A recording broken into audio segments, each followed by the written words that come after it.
Hey everyone, today on Dyslexia Journey, we're going to do another episode based on your viewer and listener feedback.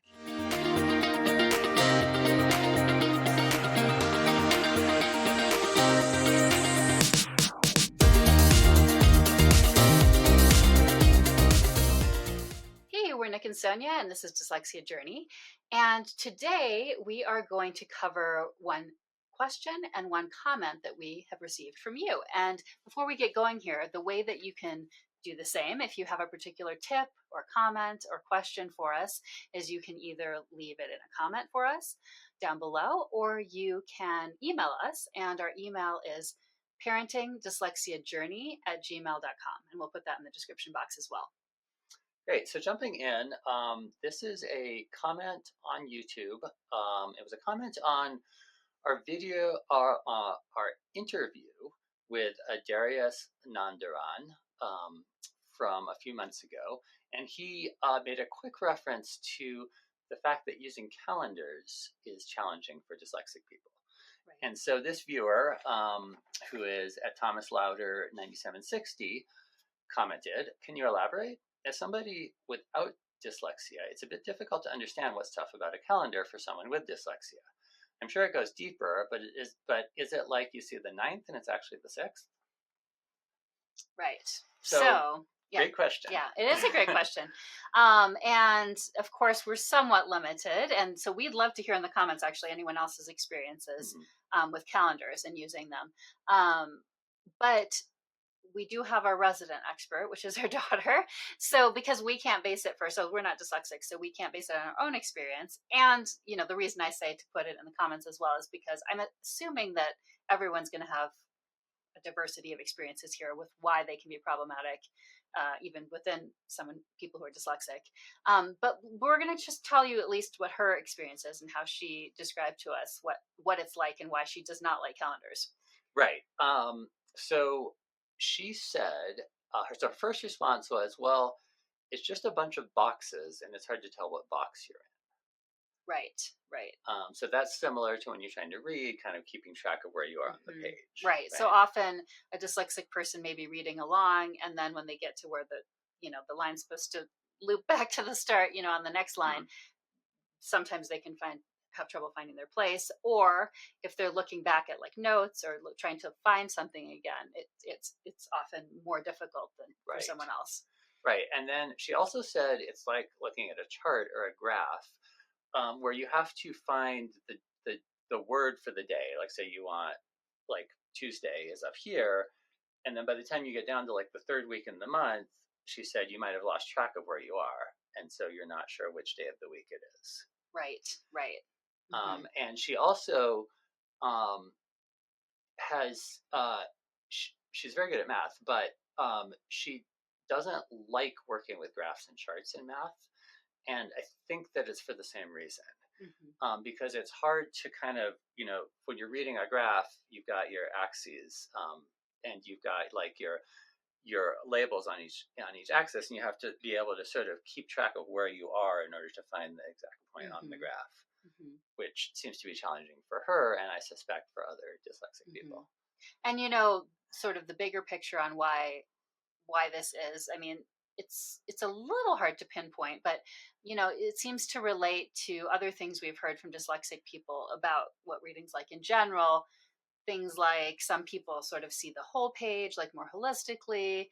For some people, they'll say like the letters wiggle or things are, feel like they're moving around. So there again are like a diverse way that people describe what the experience is like, but it does seem to relate to why, sort of the things we think of as struggles with reading also can relate to something like using a calendar. Right. And then the last comment that we got from our daughter about this is that she says she prefers to just use lists for each day. Right. So she uses a planner very successfully. And I mean, that's again probably going to vary from person to person in terms of what works best. So definitely, if you're someone who is struggling with using a calendar, I would try different methods. Like, does the planner method where you're listing things work better? Does a different actual organization of how the calendar looks work better for you? Maybe one that focuses more, on not the whole month would work better. I mean, there's a lot of things you could try. So I would say sort of trial and error to see what works best for you. Yep. Okay, so our second viewer feedback that we wanted to cover today is actually a comment. So I'm going to read this. This is a comment from Baylog9679. I've done this my entire life, but I have trouble showing my work because I visualize 90% of it. I'd get the right answers, but when I wrote my work out, my teacher would deduct points and say that they don't understand how I'm getting the correct answer. So that is true for dyslexics. We have heard this before. This is absolutely true that sometimes there's these leaps. It seems like to a teacher or someone that there's sort of a leap in how they're getting to the answer. So why is this? Like, why might this be true? We're going to just talk about it a little bit. Yeah. And so definitely I've noticed this when helping our daughter with math and science, which is you're usually taught in school to approach problems from a very kind of methodical perspective, like follow the steps, step by step. And people with dyslexia seem to, that approach doesn't always work very well for them. They tend to make connections in their head that they don't write down and come up with the answer either by following a different set of steps that they've come up with on their own, or by skipping steps because they're able to just make the connections that fast in their head. Right.